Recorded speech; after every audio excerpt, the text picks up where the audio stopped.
Hello friend समस्त को जुहार। आज हूँ कार्तिक मासर अयला नवमी। आपण मैंने केन्ता केन्ता अयला नवमी मनासन कहबे। आज यहाँ देखुन रंधा बड़ार यहाँ आज बना हो खीरी। आज सब रंधा बड़ा साधा कराहेबा बिना प्याज लसुन रे। अयला नवमी रे तो सादा ही रंधा हेसी। आईटा माँ इटा काकरा इटा करुछन इयाडे। खीरी और काकरा इटा बना हेबा बेलुछन इयाडे छानुछन इटा।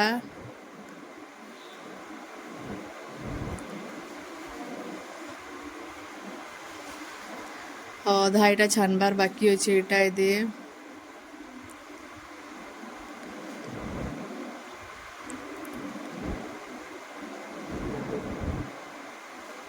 आज स्पेशल कदिल पतल रे खाएमा आज का। इयाडे देख रंधा बड़ा भी इटा हो गलान।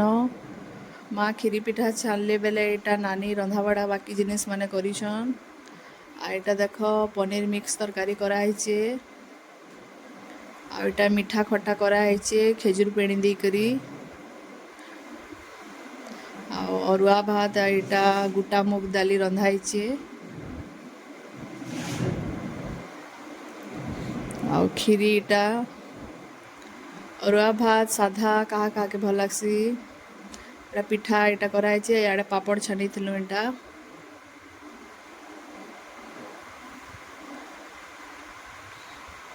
सादा भात तुन भल लागसी ना। इयाडे आमर बाबू इटा सीधी सब छुआ मैंने पलि आसलिन इटा खाई बसन। आमर बाबू इटा सबको इटा लागुची खाइबा नहीं। इयाडे बापा दुई छुआ बसीजन खाइबार लगी। से इटा दनारे देखो इटा मुई खाइमी मते दियो बेला इटा किचकिचा कुची खाइबार नहीं। बाकी सब जिनिस इटा पकोची इटा सब देखो सीता भात खाई दीदी मान को खाइबा कान कहि खाइबा खाबो सब पकोची इटा नानी इटा पेलको इटा खुई दउची। एता पूरा बसी